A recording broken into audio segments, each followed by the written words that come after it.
bei InMotion.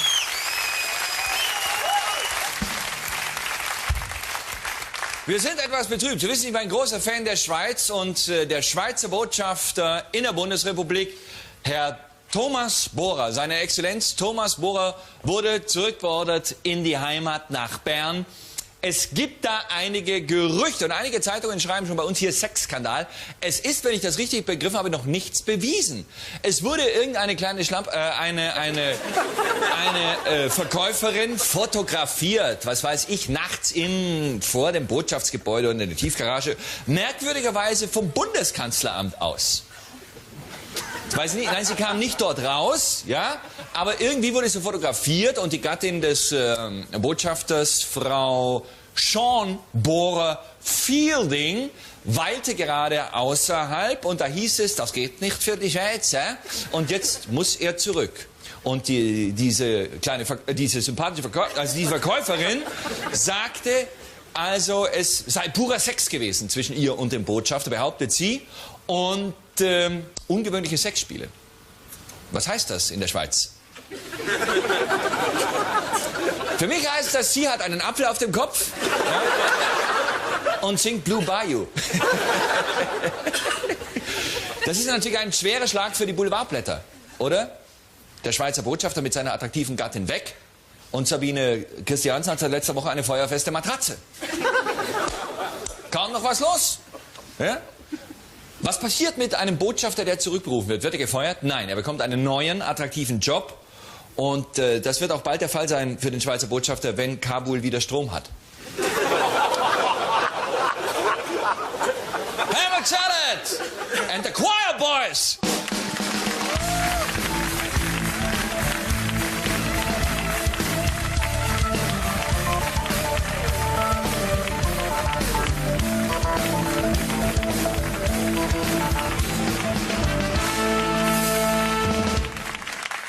Heute Abend haben wir einen großartigen Gast, eines meiner großen Vorbilder. Er hat 10 Jahre in New York gelebt und ist zum ersten Mal bei uns zu Gast. Ich freue mich sehr, ich habe ihn noch nie persönlich getroffen. Er hat ein Buch geschrieben, das heißt Emil via New York. Toll, ich habe es heute Mittag angefangen zu lesen. Ja. Kapitel über seine Zeit in New York, wie er angefangen hat, in New York Fuß zu fassen, wie er sich in diese Weltstadt reingefunden hat. Heute Abend bei uns, meine Damen und Herren, einer der ganz Großen, der schon lustig war, bevor der Begriff Comedy überhaupt in Deutschland buchstabiert werden konnte. Aus der Schweiz, Emil Steinberger.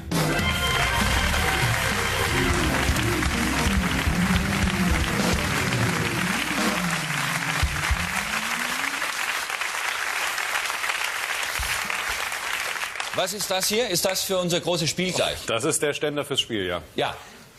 Und das hier, meine Damen und Herren, ist, sehe ich gerade, auf Bunte. Da kommen wir gleich dazu. Das ist ein neues, sehr interessantes Interview mit unserem Verteidigungsminister. Jawohl.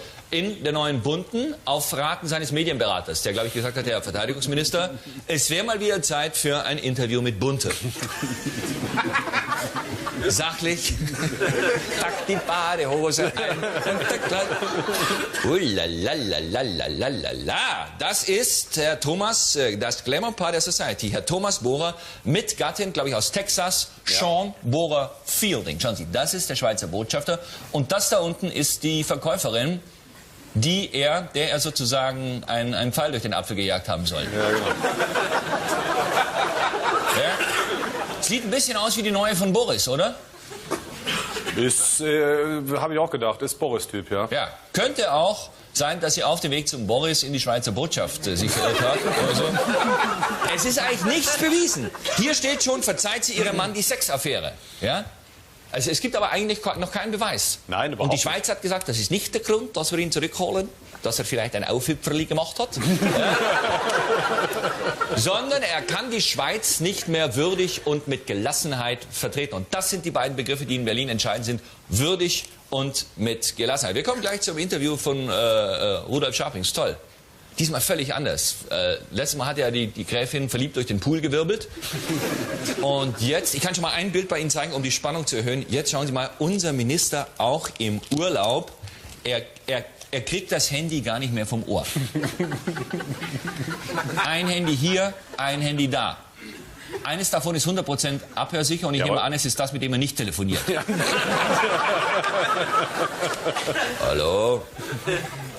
Wo marschieren unsere Jungs genau ein? Moment, ich gebe es gerade mal durch.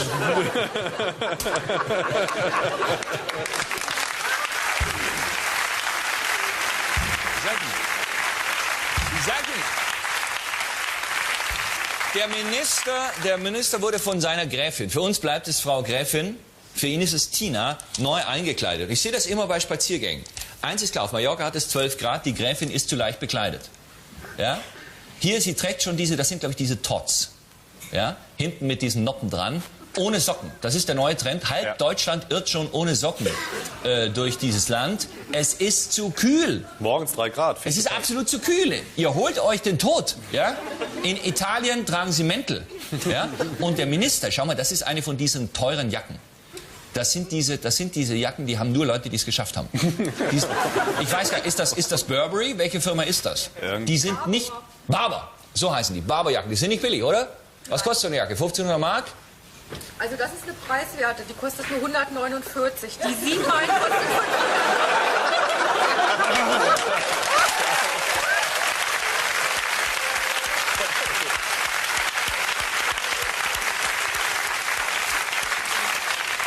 Ich muss nachfragen. Eine absolute Sensation. Sind Sie vom Fach? Nein. Tragen Sie auch Barberjacken? Ja, sehr gerne. Ja, Sie sind Frau? Kusche. Frau Kusche, woher kommen Sie? Aus Wolfsburg. Oh. Und? Oh, das ist nichts Besonderes. Nein. Fahren Sie auch einen VW? Ja. Ja. Was für ein? Passat. Die sind gut, oder? Sehr gut. Ja. Kann man nur weiterempfehlen? Beste. Ist es das Beste? Beste in Deutschland. Arbeiten Sie bei VW? Ja. Ach so. Diese Jacke kostet nur 149 Mark? Ja. Ja, das ist die einfache Steppjacke. Ist eigentlich so als Innenfutter gedacht.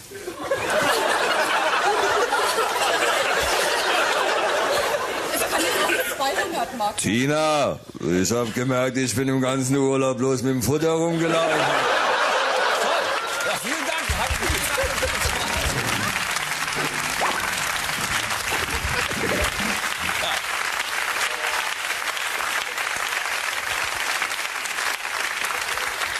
Das ist doch sensationell, oder? Frau Kusch von VW, von einem großartigen deutschen Automobilkonzern, sagt, das ist das Innenfutter. Kann natürlich sein, dass Rudi hier anruft und sagt, wenn die Jungs in Kabul motzen, das Futter ist hier.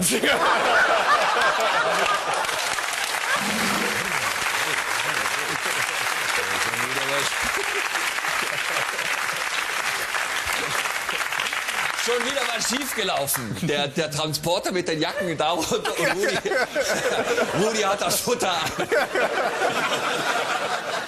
Wir zeigen gleich dazu mehr. Jetzt kommt erst ein tolles Spiel. Und zwar unsere großartige Deutsche Bahn AG. Wenn sie aus Wolfsburg kommt, voll beladen mit unseren erstklassigen Passaten, Jettas, Golfen. Die Güterzüge, ja. Ja, die Güterzüge. Ja, es gibt ja auch Personenzüge, die aus Wolfsburg kommen und vollgeladen sind mit den Herstellern. Genau. Dieser. Oder wenn Ferdinand Piëch in seinem Salonwagen hier in Köln einreist, meine Damen und Herren. Er wird mir fehlen, muss ich ehrlich sagen. Ferdinand Piëch, der Chef von VW. Geht nicht mehr, ja. Hat sich schon verabschiedet. Ja. Jetzt ist er Pischetsrieder. Herr Pischetsrieder hat Herrn Piëch abgelöst. Aber Pischetsrieder ist auch toll. Ja, alle unsere Industriebosse sind toll. Ja. Ohne die, da wären wir ganz schön dumm dran. Ja. So, haben wir jetzt genug gesagt? Ja. Ja. Ja. Macht VW eigentlich Werbung bei uns? Sonst lohnt sich ja gar nicht. Es machen auch viele andere tolle Firmen natürlich Werbung. Es gibt auch viele andere tolle Autos. Alfa, Citroën, Alpha? Renault, Peugeot. Was Alfa? Was ist ein Alpha für ein... Alfa Romeo. Ach so, Alpha, ja. Ja. Ja, Moment.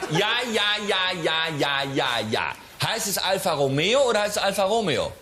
Alfa Romeo. Ja, wieso? Sagt man Romeo und Julia? Heißt es Alfa Romeo oder Alfa Romeo? Ich würde sagen Alfa Romeo. Wie heißt es denn? Wer ist für Alfa Romeo? Wer ist für Alfa Romeo? Alle. Was ist der Unterschied zwischen dem Romeo da und dem Alpha und dem Romeo bei Romeo und Julia? Das eine ist ein Auto, das andere ist ein Liebhaber.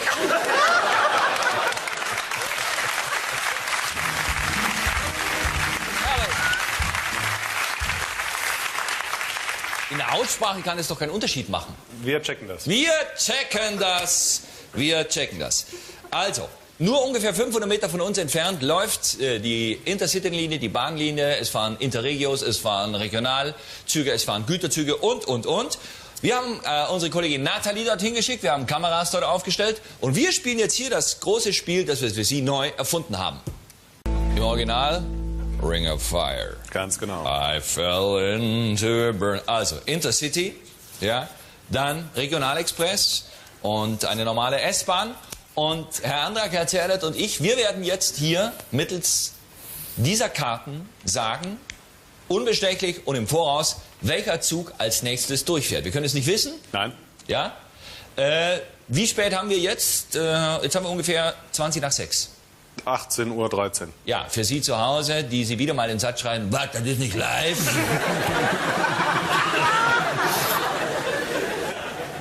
Seit 7 Jahren sage ich es Ihnen, nein.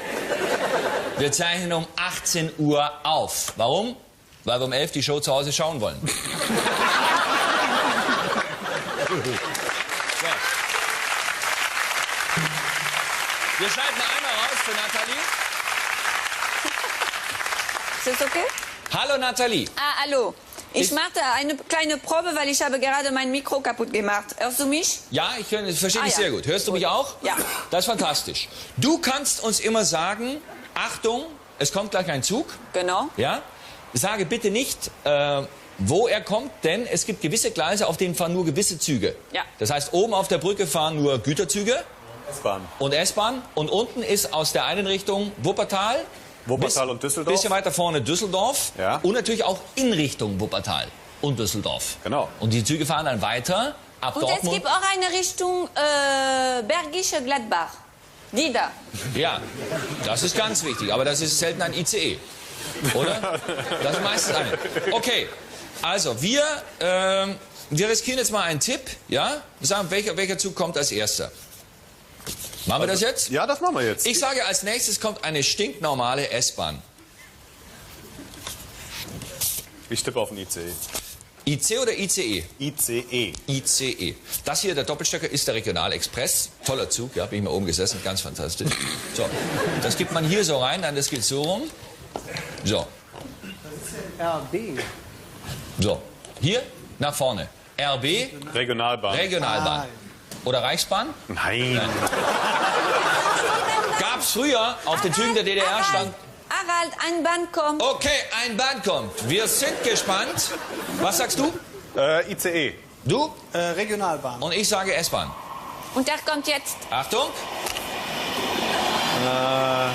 Ach, guck mal, aus Österreich. Aus Österreich. Ein IC aus Österreich. Das ist ein Intercity aus Österreich. Ja.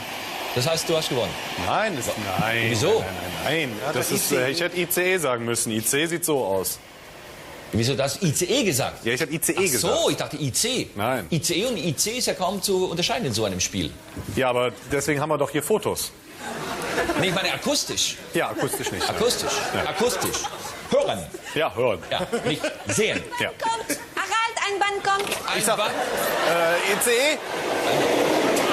Ah! Was ist das? Das ist die Regionalbahn. Punkt für Helmut. Hast du das? Ja, ja.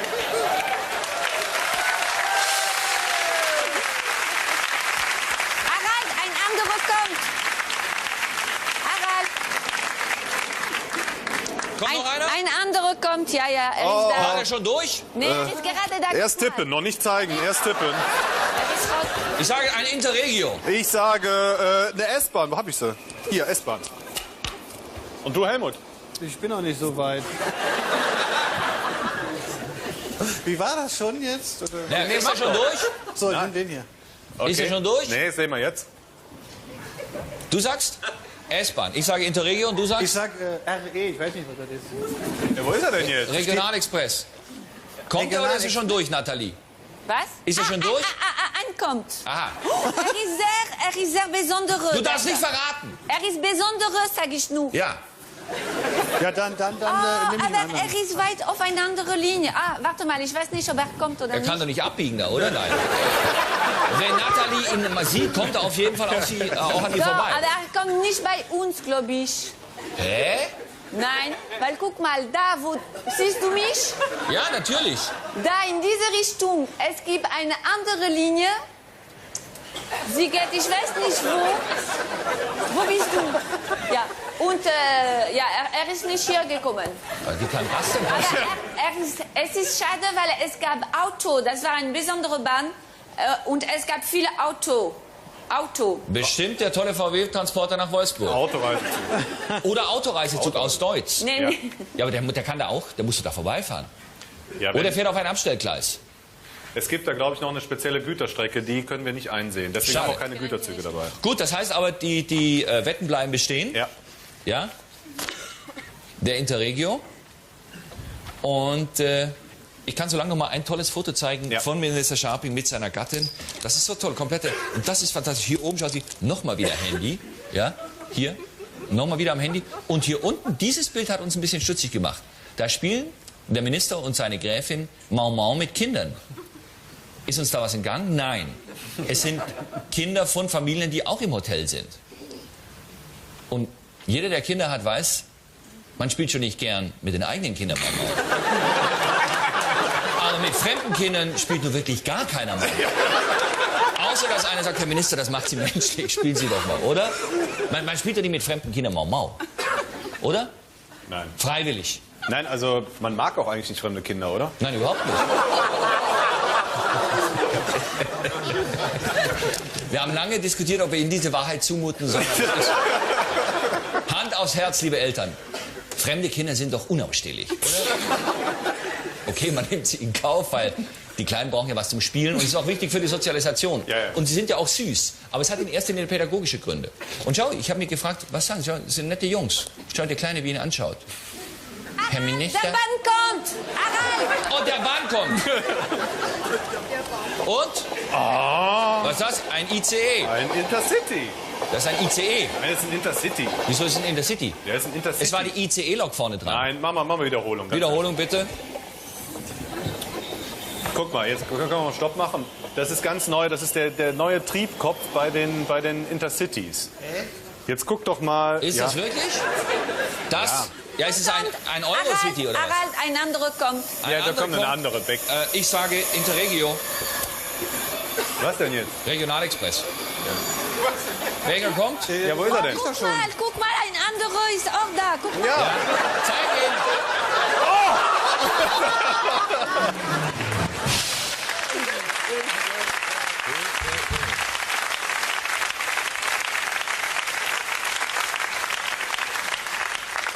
Was war das jetzt? Da braucht man ein Zielfoto. Na, das Ja. ist, das ist aber der Klassiker. Das ist, wenn wir das mal stoppen können, das ist nämlich, es fahren immer zwei Intercities nebeneinander. Die fahren auch gleichzeitig los in Köln. Der hintere, der fährt über Wuppertal nach Dortmund. Genau. Und der andere? Wuppertal-Hagen. Und der vordere fährt über Düsseldorf, Essen, Bochum nach Dortmund. Genau. Und immer diese Frage, in welchen steige ich ein? Genau. Denn wenn man natürlich nur weiter will, nutzt das was. Man muss mindestens nach Dortmund wollen. Ja. Viele steigen ja Mutti mit den schweren Reisetaschen ein, wollen nach Essen, landen dann in Wuppertal. Ich fahre ja lieber durchs Bergische Land, ist schöner. Wuppertal, Schwebebahn gucken. Ein Traum, vielleicht fällt ein Elefant raus. Oder so. Was war das jetzt? Was waren das jetzt für zwei Züge? Das waren beides Intercities, hatte keiner von uns, ne? Beides Intercity. Beides Oh, ICs. ein lustig kommt. Ein lustig. Ein Zwei lustig. kommen und ein ist sehr lustig. Ein sehr lustig. Ein Das lustig? ist ein Ich habe normal. kein Ich hab vielleicht einen S-Bahn. lustig.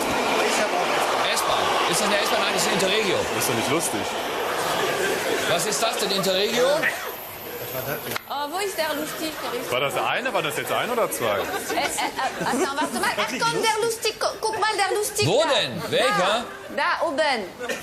Da. Zeig bitte.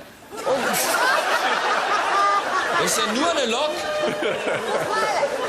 Hast du gehört? Nur eine Lok. Also das war auf Okay. jeden Fall gerade eine Regionalbahn und wir hatten alle S-Bahn, oder? Ich hatte S-Bahn. Ja, ich hatte auch S-Bahn. Ja. Jetzt kommt Die ICs sind durch. Jetzt kommt eine Regionalbahn. Die ICs sind durch um diese Zeit. Regionalexpress. Ich sag Was jetzt man mal, mir hier aufgeschrieben hat, stimmt auch nicht.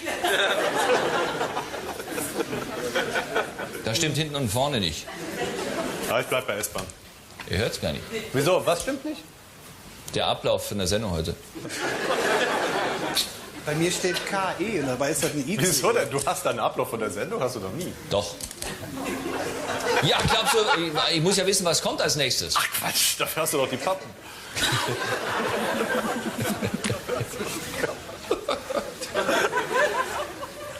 Was ist denn? Tippen wir jetzt, oder? Ja, klar. Ja, du musst immer einen Tipp haben, Helmut, falls einer kommt. Ja.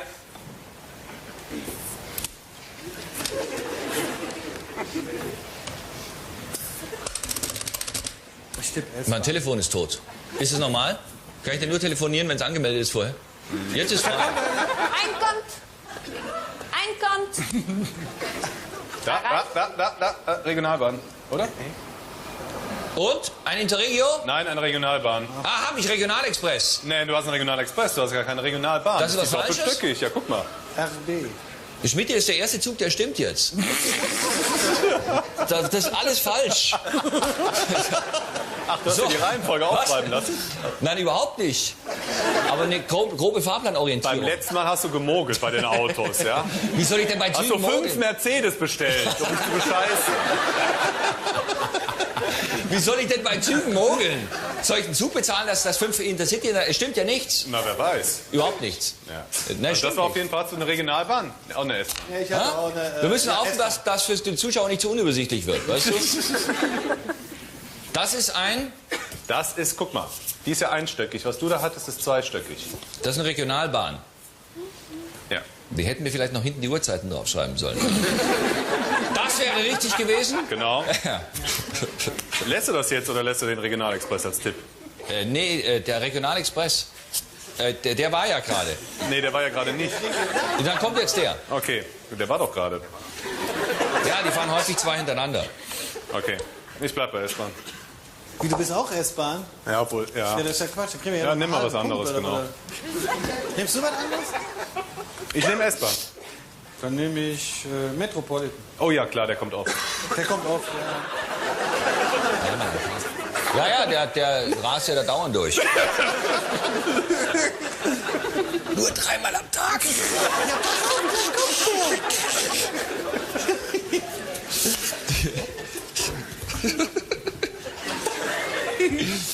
Ich kann jetzt so lange ein paar Einträge ins Klassenbuch machen, oder? Ja. Damit wir das nicht vernachlässigen, überall der Lebensfreude. Hier, heute ist Donnerstag, der 11. April. Thema heute war Schweizer Botschafter und Rat den Zug. Kranke? Nein. Niemand. Vorkommnisse? Wann kommt? Ah, eine Bahn. Oh, ich sage nicht die Richtung.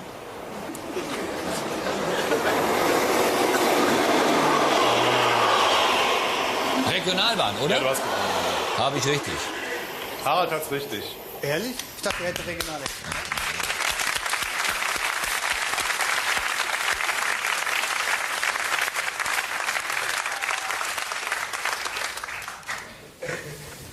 Ich nehme was anderes. Spielen wir weiter? Ja, natürlich spielen wir Ja, ja, weiter, klar, bis die natürlich. Sendung vorbei ist. Bitte? Ja, bis die Sendung vorbei Ja, ist. klar. Ich nehme Interregio. Ich bleib bei der S-Bahn. Du führst mit Helmut zusammen. Ich habe noch keinen Punkt. Wie steht's eigentlich? Ja, Helmut und Harald haben eher einen Punkt. Ja? Und ich habe keinen. Trinkst du heute kein Bier? Doch. Was trinkst du heute für eins? Passend zu der Aktion Rat den Zug, ein Neumarkter Lamsbräu. Das ist aus speziell ökologischem Landbau. Und zwar gibt es da verschiedene. Und das ist die Version Zisch. So wie ein Zug vorbeifährt. Zisch. Hier oben steht Hier oben. Hier oben. Zisch.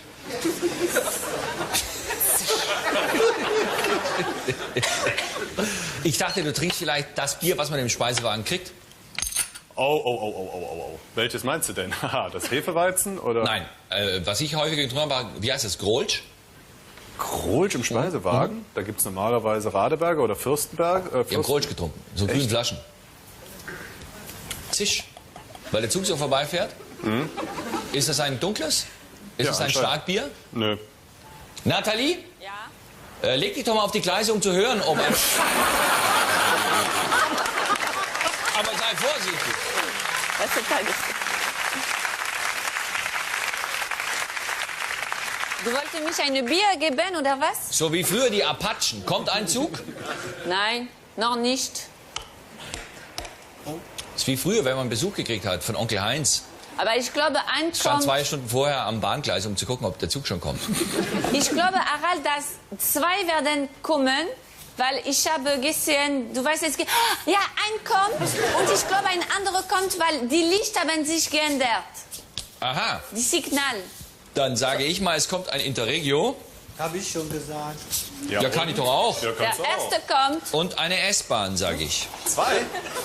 2. Nehmt das ICE? Wo ist meine S-Bahn? Der zweite kommt, pass auf. Ja, was denn jetzt? ICE Ich habe hat keine ja schon mal S-Bahn, ich jeder finde meine falsch. S-Bahn nicht.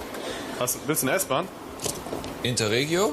Ich muss doch eine S-Bahn hier Ja, es irgendwo. ist der eine ist doch schon durch. Vergiss Ja, es. der erste War das eine ICE. S-Bahn? Nein, es war ein ICE.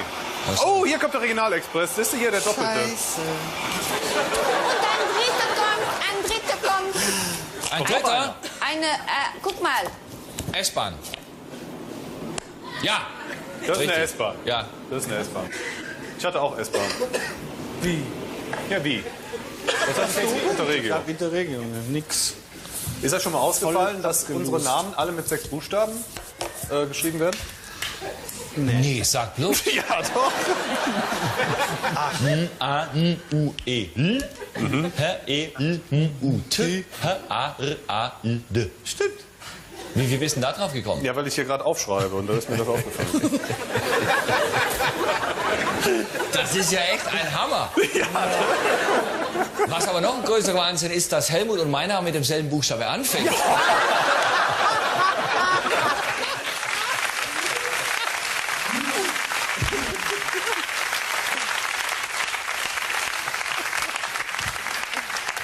Und sogar mit demselben aufhört.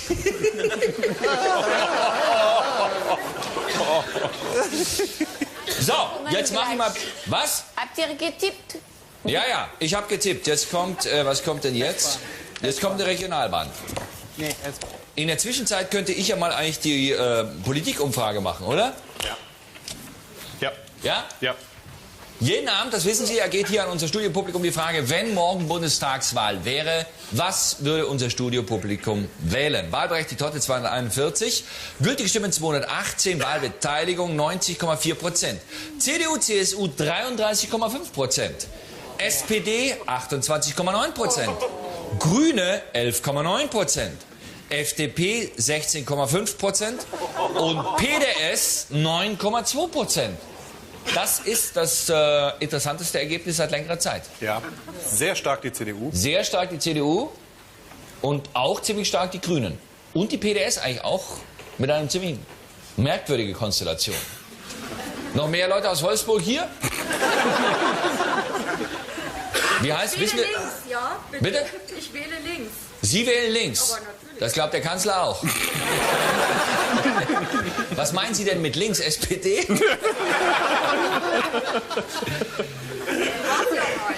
Bitte? Du warst ja mal. So war es mal früher, ja, als wir noch eine echte Arbeiternation waren. Aber mittlerweile Genossen?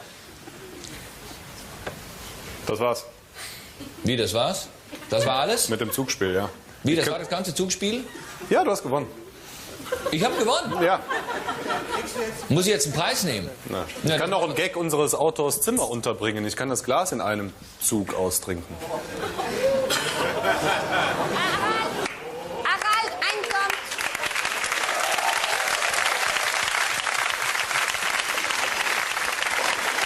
Hey, Regionalbahn. Regionalbahn. Regionalexpress. Das war ein Regionalexpress. Ich habe auf der Ziellinie noch ausgeglichen. Haben wir schon geklärt, ob es Alfa Romeo oder Alfa Romeo heißt? Nein. Ich habe hier nur einen Zettel reinbekommen, dass das nicht Johnny Cash Ring of Fire, sondern I Walk the Line war. I walk the line. Ah, ist richtig. I walk the line because you're mine. I walk the line. Das ist das Buch, meine Damen und Herren, das mein heutiger Gast geschrieben hat. Es beschreibt in wirklich sehr amüsanten Kapiteln einige der Erlebnisse in seinen 10 Jahren in New York. Zum ersten Mal bei uns. Herzlich willkommen, Emil Steinberger.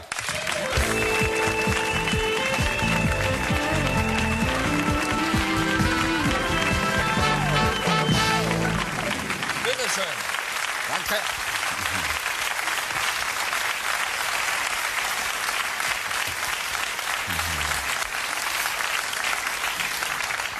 Die wissen doch nicht, wer Steinberger ist. Doch. Meinst du? Ja, glaube Ja? ich schon. Ja. Also man kennt dich natürlich als Emil. Ja. Ja, der Emil. Kommt es noch oft vor, dass Leute auf der Straße sagen, der Emil und dann gleich eine Nummer. Nein, und dann gleich entschuldigen Sie sich. Sagt, Entschuldigung, aber ich weiß Ihren Nachnamen nicht. Darf ich den Emil sagen auf der Straße? Ja, selbstverständlich. Ist logisch. Ja. Immer, also noch ein großes Publikum, obwohl es wirklich wie lange keine Auftritte mehr gegeben hat auf der Bühne? Seit 14 Jahren. Und da ist auch kein Comeback mehr geplant oder so? Nein, Nichts. Vorbei die Zeit? Ja, genau. Es war eine tolle Zeit, es war eine unglaublich erfolgreiche Zeit. Ja. Aber irgendwann keine Lust mehr gehabt oder war das Es durch? war fast zu erfolgreich. Ja. Das heißt, die Nachfrage hat mich fast erdrückt. Ja. Ich wusste überhaupt nicht mehr, wo ich noch spielen soll, wenn ich in Berlin war. 3 Wochen in einem Theater hat man gesagt, Sie sollten ein Jahr da bleiben. Das war ja nach 2 Tagen ausverkauft. Und die Nachfrage war so groß und ich wusste überhaupt nicht mehr, wo und wann. Und dann natürlich war auch immer im Auto sitzen und im Hotel schlafen und so. Das war schon hart. Das war eine harte Zeit. Irgendwann ist es dann auch Irgendwann gut. einfach fertig, ja. Und dann kam die Entscheidung New York. War das sofort klar, dass es New York Nein, dann kamen noch etwa 6 Jahre bis 93. Erst 93, da habe ich mich entschieden, als ich 60 war, habe ich mir gesagt, ich will mal ein Sabbatjahr einschalten. Ja. Mit den 4 Buchstaben L. Lasse, losse, schauen, lehren. Das ist Schweizerdeutsch. Ja, klar. Lesen, schauen, hören und lernen. Ja. Und im Sommer habe ich festgestellt, dass ich von diesen 4 Buchstaben nicht einen einzigen erfüllt habe, weil einfach so viel immer, Emil, würdest du das machen, könntest du nicht da mal, bitte hier und so weiter. Bis ich mal gesagt habe im Sommer, so, jetzt will ich wieder mal Nobody sein. Und wie erreiche ich das? Muss einfach weg, fort, aus. Und zwar richtig weit weg. Und zwar richtig weit, weil wenn ich nach Paris gehe, dann heißt es, ja, in einer Stunde bist du ja wieder da mit dem Flugzeug, du kannst am Abend wieder zurückfliegen und so. Das geht nicht. Nein, sondern einfach weg. Wie gut waren deine Englischkenntnisse, als du nach New York gekommen bist? Das ist eine gute Frage, ja. Leider damals, als ich in der Handelsschule war und mein Berufsziel war ja Postbeamter, da hat man mir gesagt, Emil, weißt du, es kommen so viele Italiener, das sind die Saisonniers, die Saisonarbeiter, die ihr Geld nach Italien jeden Monat nach Hause schicken. Das ist gut, wenn man Italienisch kann am Schalter. Und deshalb habe ich Italienisch gelernt und nicht Englisch. Und das musste ich nachholen in Amerika. Auch nur auf der Straße oder auch nochmal richtig gebüffelt, also mit Sprachkursen? Nein, ich ging in die Schule, jeden Tag. Ja, in New York, ja. Ja, musste ich schon. Ja, richtige Sprachschule? Richtig, ja, natürlich, ja. Aha. Also nicht zu Hause so auf dem Bett liegend und so. Ja. Herr, gib mir es im Schlaf und so. Nein, das geht nicht. Das macht man dann wahrscheinlich auch doch nicht, ne? Oder? Wenn man es zu Hause so nein, da musst du muss wissen, richtig Druck sein. Morgens um 9 muss ich da sein, die Lehrerin ist da und so weiter. Nein, brauchst schon ein gewisses... Wo hast du da gewohnt in New York? Mitten in Manhattan, 5th Avenue und 51. Das ist auch keine billige Wohngegend, oder? Nein? Nein, aber eine schöne. Also ein bisschen was angespart gehabt, ja? Ja. Über die Jahre hin. Ja, auf muss der Bühne. So sein, ja. Aha, allerdings. Und passiert es dann, dass unten irgendwie Touristen vorbeigehen und sagen, Emil, komm runter, wir haben in Stuttgart gesehen? Oder so. Also, nein, da wohnt er! Nein, die wussten eigentlich nie, wo ich wohnte. Im Gegenteil, man wusste höchstens meine Postfachadresse. Ja. Und die haben immer geglaubt, das sei das Haus 666, weil die Post im Untergeschoss von diesem Gebäude war. Und dann sind sie immer zum Portier gegangen und haben gefragt, ich möchte mit Emil Steinberger mich treffen. Ja. Ich habe gesagt, kenne ich nicht. Und dann sind sie dann schlussendlich im Postbüro gelandet und haben dann dort eine Message durchgegeben. Für die Presse war das natürlich schrecklich, dass die nicht wusste, wo ich wohnte. Und die haben dann nach einem Jahr, haben sie es nicht mehr ausgehalten und haben dann einen Journalisten von einem Wolkenkratzer zum anderen, weil sie ungefähr wussten, in welchem Quartier ich war. Und der ging immer von einem Portier zum anderen und sagte, ich muss mich mit Emil Steinberger treffen. Wenn der reagiert hat und gesagt hat, kenne ich nicht, dann ging er ins nächste Haus, bis der Portier sagte, Moment, ich verbinde sie. Und dann wusste er, in diesem Haus wohnt dieser Mann da. Ja. Dann hat man sofort das Gebäude abgebildet auf 2 Doppelseiten mit Pfeil, 26. Stock und so weiter. Ja, dann war es bekannt. Wo lebst du jetzt? Jetzt lebe ich am Genfersee. Also das ist ja auch eine andere Ecke der Schweiz als vorher. Vorher warst du Luzern. Ja, genau. Ja. 60 Jahre in Luzern, ja. Ist da die Amtssprache Französisch? Ja. Wie gut sprichst du Französisch? Es geht, ich kann Konversation machen. Ja. Und das musste dann nicht so neu gelernt werden? Nein. Ich mache auch die Lesungen in Französisch jetzt. Aha. Ja? Und wir haben das Buch sogar, die Lügengeschichten, auf Französisch übersetzt. Tatsächlich? Ja. Es ist hier ein Preisausschreiben drin in diesem Buch. Richtig, ja. Und wenn ich das richtig sehe, können wir sogar den Gewinner jetzt genau das von all den lieben Menschen, die mitgemacht haben, hier auslösen. Wir haben hier eine Lostrommel, die können die deutschen Zuschauer kennen, das so vom DFB-Pokal, Halbfinale und so, wo immer ausgelöst wird. Das heißt, soll ich ziehen? Also der erste Preis, der Preisträger oder die Preisträgerin bekommt eine original gelbe New Yorker Taxitüre. Aus New York, ja? Nur die Tür. Nur die Türe, ja. Man fragt mich immer, wie bekommt man die? Ja, genau. Dann sage ich, du, beim Taxifahren einfach musst du 2 Schrauben lösen, da und da. Und beim Aussteigen einfach die Türe ganz diskret mitnehmen, das merkt niemand, Aber wir sind Original-Taxitüre. Ja. Die haben aber nicht hier heute, nein. Nein, die ist heute nicht da. Nein. In der Schweiz? Aber es ist ein Pop-Art, man kann sie an die Wand machen, so schön gelb, das ist Pop-Art. Ja. Also, soll ich ziehen? Erster Preis, ja. Neutral, unbestechlich. Gut. Ja. Zieh die Brille an, mal gucken, ob ich das lesen kann. Hier. Wer Preisträger also, machen wir hier, das ist die Karte, bitteschön. Ja. Aha. Auf der Mauer David in Einsiedeln, das ist in der Schweiz. In der Heimat. Und ein schöner Name, David auf der Mauer. David auf der Mauer von der Holzrüti 1 in der Schweiz. Herzlichen Glückwunsch. Das ist aber mal ein Name. Das passt auch gut an Einsiedeln, eine New Yorker Taxitüre, oder? Ins Kloster. Ja, genau. Ein schönes Kloster. Und guck mal hier, muss man noch mehr ziehen? Ja, der zweite und der dritte Preis. Was kriegen die? Ja, der zweite Preis oder die Preisträgerin bekommt von mir jeden Monat eine Postkarte von Hand geschrieben. Ja, von da an, wo ich dann einfach gleich bin, aber nur ein halbes Jahr lang natürlich. Ja, das ist klar. Aber das Porto zahlst du, oder? Ja. Das bezahle ich, ja. Das ist jetzt, geht nach Deutschland. Schon wird die Schrift heikler und schwieriger. Ja. Gentchor. Gentchor. Oder Gentkon. Bernd. Ja, Andreastraße 48 in Berlin. Herzlichen Glückwunsch, Bernd. Eine Postkarte von Emil Orr. Und noch die letzte. Bitte schön, auch neutral. Der dritte Preis, ja, der geht nach Bonn. An Baumgart Richard Rochusstraße 315 in Bonn. Was bekommt der? Auch eine Postkarte? Eine Zeichnung aus New York von mir. Das hier ist das Buch Emil via New York und wir können den Meister natürlich nicht verabschieden, ohne dass er uns einen kurzen Ausschnitt daraus vorgelangt. Emil, bitte, Tisch, Stuhl, mehr braucht der Künstler nicht. Emil via New York, es spricht der Dichter. Herzlichen Dank, alles Gute, viel Erfolg und gern mal wieder. Ja. Emil Steinberger, das war's für heute, meine Damen und Herren. Morgen Abend die Panorama-Moderatorin Anja Retschke und Pet Shop Boys. Danke, gute Nacht. Das Interview mit unserem Verteidigungsminister. Jawohl. In der Neuen Bunten auf Raten seines Medienberaters, der, glaube ich, gesagt hat, Herr Verteidigungsminister, es wäre mal wieder Zeit für ein Interview mit Bunte. Sachlich, pack die Badehose ein und der Kleid. Ulalalalalalala. Das ist Herr Thomas, das Glamour-Paar der Society, Herr Thomas Bohrer mit Gattin, glaube ich, aus Texas, Sean Bohrer Fielding. Schauen Sie, das ist der Schweizer Botschafter und das da unten ist die Verkäuferin, der er sozusagen einen Pfeil durch den Apfel gejagt haben soll. Ja, genau. Ja? Sieht ein bisschen aus wie die neue von Boris, oder? Ist, habe ich auch gedacht, ist Boris-Typ, ja. Ja, könnte auch sein, dass sie auf dem Weg zum Boris in die Schweizer Botschaft sich verirrt hat.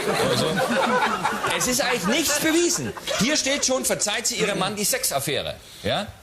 Also es gibt aber eigentlich noch keinen Beweis. Nein, überhaupt Und die Schweiz hat gesagt, das ist nicht der Grund, dass wir ihn zurückholen, dass er vielleicht ein Aufhüpferli gemacht hat. Ja? Sondern er kann die Schweiz nicht mehr würdig und mit Gelassenheit vertreten. Und das sind die beiden Begriffe, die in Berlin entscheidend sind. Würdig und mit Gelassenheit. Wir kommen gleich zum Interview von Rudolf Scharping. Toll. Diesmal völlig anders. Letztes Mal hat ja die Gräfin verliebt durch den Pool gewirbelt. Und jetzt, ich kann schon mal ein Bild bei Ihnen zeigen, um die Spannung zu erhöhen. Jetzt schauen Sie mal, unser Minister auch im Urlaub.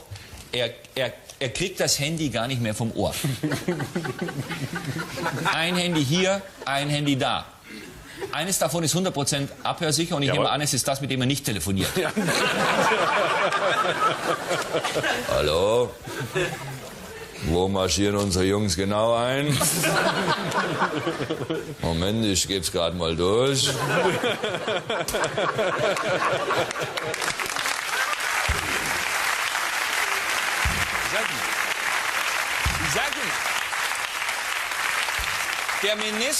Der Minister wurde von seiner Gräfin. Für uns bleibt es Frau Gräfin.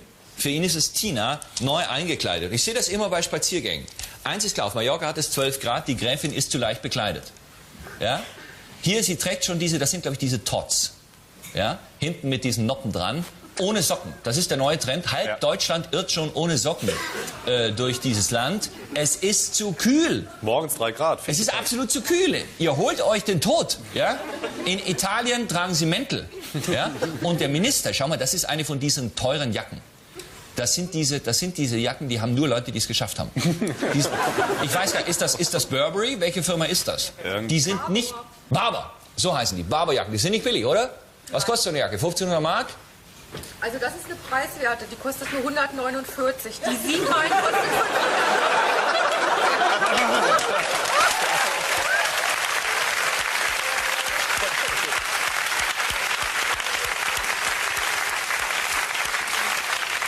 Ich muss nachfragen.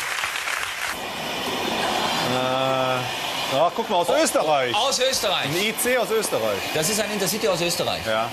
Das heißt, du hast gewonnen. Nein, nein. Wieso? Nein. Das ist, ich hätte ICE sagen müssen. IC sieht so aus. Wieso das ICE gesagt? Ja, ich habe ICE gesagt. So, ich dachte IC. Nein. ICE und IC ist ja kaum zu unterscheiden in so einem Spiel. Ja, aber deswegen haben wir doch hier Fotos. Nee, ich meine akustisch. Ja, akustisch nicht. Akustisch. Nein. Akustisch. Hören. Ja, hören. Ja, nicht sehen. Ja. Kommt, Harald, ein Band kommt. Ein Band. ICE? Ah! Was ist das? Das ist die Regionalbahn. Punkt für Helmut. Hast du das? Ja.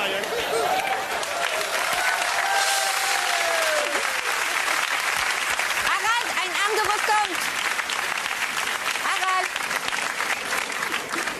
Kommt noch einer? Ein anderer kommt, ja, er ist War da. der schon durch? Nee, er ist gerade da. Erst tippen, noch nicht zeigen. Erst tippen. Er ist raus. Ich sage ein Interregio. Ich sage eine S-Bahn. Wo hab ich sie? Hier, S-Bahn. Und du, Helmut? Ich bin noch nicht so weit. Wie war das schon jetzt? Oder? Ja, ist er schon durch? So, ich nehme den hier. Ist er schon durch? Nee, sehen wir jetzt. Du sagst S-Bahn. Ich sage Interregio und du Ich sagst sag RE, ich weiß nicht, was das ist. Ja, wo ist er denn jetzt? Regionalexpress. Kommt er oder ist er schon durch, Nathalie? Was? Ist er schon durch?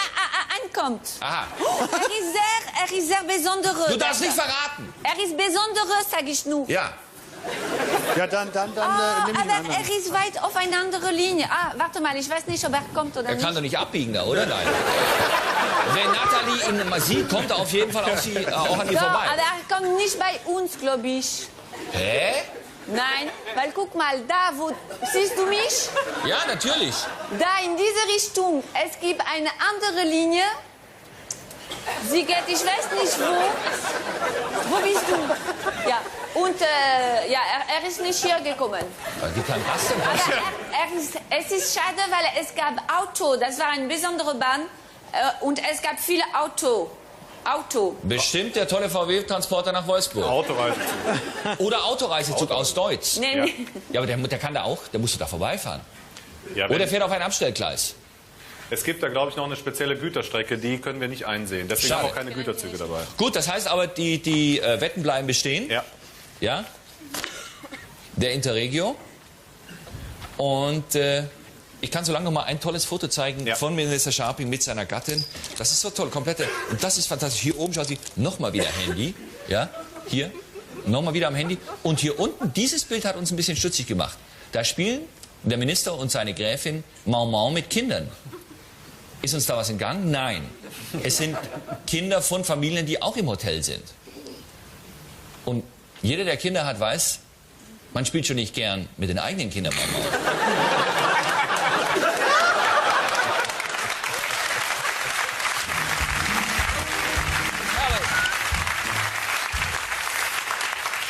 In der Aussprache kann es doch keinen Unterschied machen. Wir checken das. Wir checken das. Wir checken das.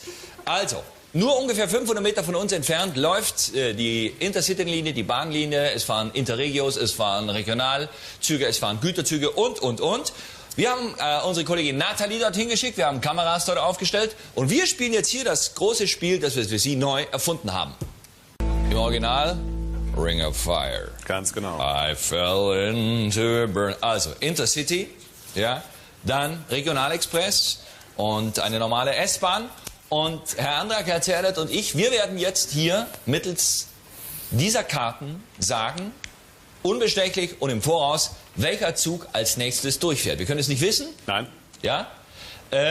Wie spät haben wir jetzt? Jetzt haben wir ungefähr 20 nach 6. 18:13 Uhr. Ja, für Sie zu Hause, die Sie wieder mal den Satz schreiben, was, das ist nicht live.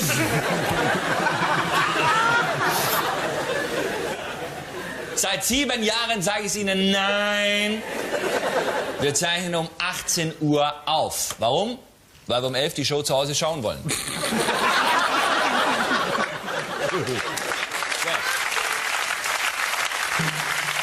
Wir schalten einmal raus für Nathalie. Ist das okay? Hallo Nathalie. Ah, hallo. Ich machte eine kleine Probe, weil ich habe gerade mein Mikro kaputt gemacht. Hörst du mich? Ja, ich verstehe dich ja. sehr gut. Hörst du mich auch? Ja. Das ist fantastisch. Du kannst uns immer sagen, Achtung, es kommt gleich ein Zug. Genau. Ja? Sage bitte nicht, wo er kommt, denn es gibt gewisse Gleise, auf denen fahren nur gewisse Züge. Ja. Das heißt, oben auf der Brücke fahren nur Güterzüge S-Bahn. und S-Bahn. Und unten ist aus der einen Richtung Wuppertal. Und Düsseldorf. Bisschen weiter vorne Düsseldorf. Ja. Und natürlich auch in Richtung Wuppertal und Düsseldorf. Genau. Und die Züge fahren dann weiter ab Und Dortmund. es gibt auch eine Richtung Bergische Gladbach. Die da. Ja, das ist ganz wichtig, aber das ist selten ein ICE, oder? Das ist meistens ein. Okay, also wir riskieren jetzt mal einen Tipp, ja? Wir sagen, welcher Zug kommt als erster? Machen wir das jetzt? Ja, das machen wir jetzt. Ich sage, als nächstes kommt eine stinknormale S-Bahn. Ich tippe auf den ICE. IC oder ICE? ICE. ICE. Das hier, der Doppelstöcker, ist der Regionalexpress. Toller Zug, ja, bin ich mal oben gesessen, ganz fantastisch. So, das gibt man hier so rein, dann das geht so rum. So. RB. So, hier nach vorne. RB, Regionalbahn. Regionalbahn. Oder Reichsbahn? Nein. Gab's früher auf den Zügen der DDR stand. Harald, ein Band kommt. Okay, ein Band kommt. Wir sind gespannt. Was sagst du? ICE. Du? Regionalbahn. Und ich sage S-Bahn. Und der kommt jetzt. Achtung. Powered by Motion.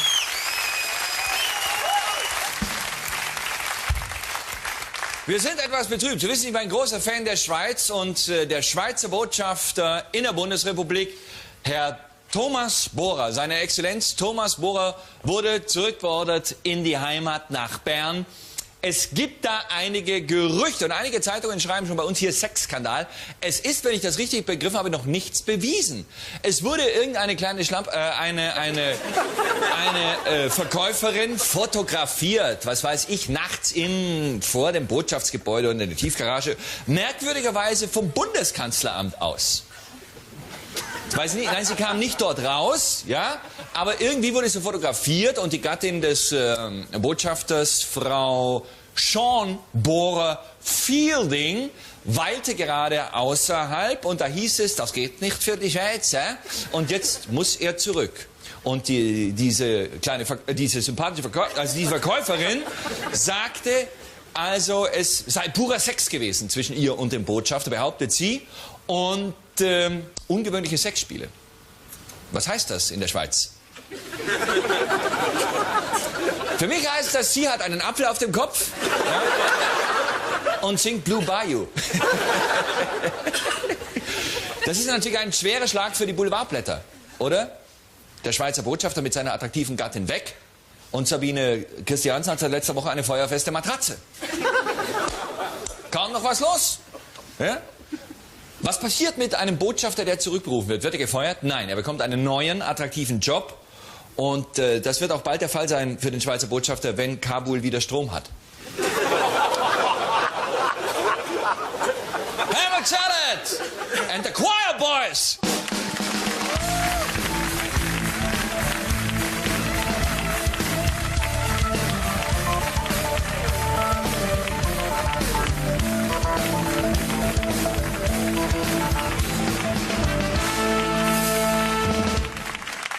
Heute Abend haben wir einen großartigen Gast, eines meiner großen Vorbilder Er hat 10 Jahre in New York gelebt und ist zum ersten Mal bei uns zu Gast. Ich freue mich sehr, ich habe ihn noch nie persönlich getroffen. Er hat ein Buch geschrieben, das heißt Emil via New York. Toll, ich habe es heute Mittag angefangen zu lesen. Ja. Kapitel über seine Zeit in New York, wie er angefangen hat, in New York Fuß zu fassen, wie er sich in diese Weltstadt reingefunden hat. Heute Abend bei uns, meine Damen und Herren, einer der ganz Großen, der schon lustig war, bevor der Begriff Comedy überhaupt in Deutschland buchstabiert werden konnte. Aus der Schweiz, Emil Steinberger.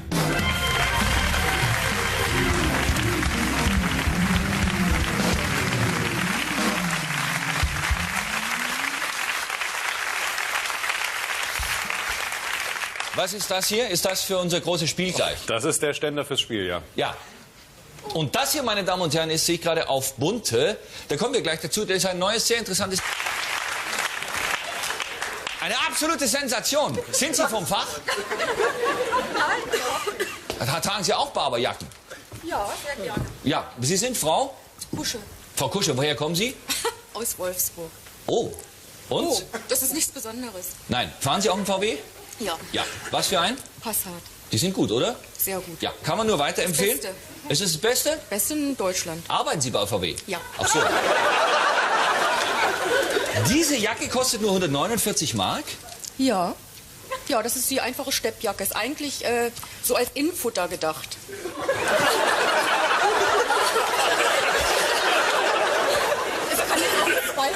Tina, ich hab gemerkt, ich bin im ganzen Urlaub bloß mit dem Futter rumgelaufen. Toll. Ja, vielen Dank.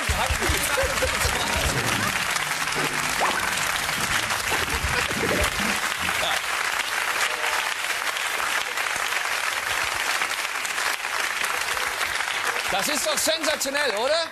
Frau Kusch von VW, von einem großartigen deutschen Automobilkonzern, sagt, das ist das Innenfutter. Kann natürlich sein, dass Rudi hier anruft und sagt, wenn die Jungs in Kabul motzen, das Futter ist hier.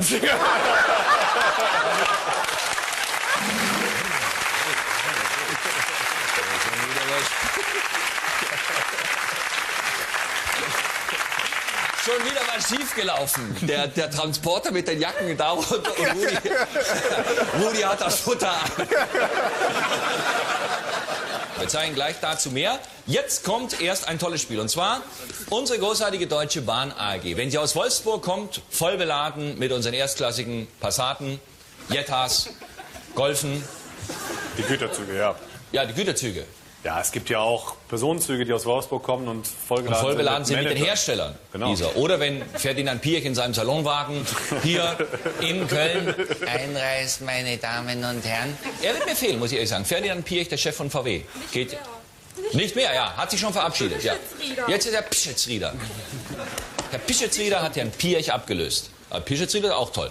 Ja, alle unsere Industriebosse sind toll. Ja. Ohne die, da wären wir ganz schön dumm dran. Ja. So, haben wir jetzt genug gesagt? Ja. Ja. Ja. Macht VW eigentlich Werbung bei uns? Sonst lohnt sich ja gar nicht. Es machen auch viele andere tolle Firmen natürlich Werbung. Es gibt auch viele andere tolle Autos. Alfa, Citroën, Renault, Peugeot. Was Alfa? Was ist ein Alfa für ein... Alfa Romeo. Ach so, Alfa, ja. Ja, Moment. Ja. Heißt es Alfa Romeo oder heißt es Alfa Romeo?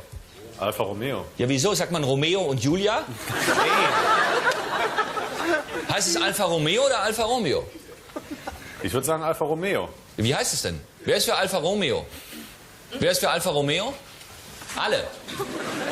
Was ist der Unterschied zwischen dem Romeo da und dem Alfa und dem Romeo bei Romeo und Julia? Das eine ist ein Auto, das andere ist ein Liebhaber.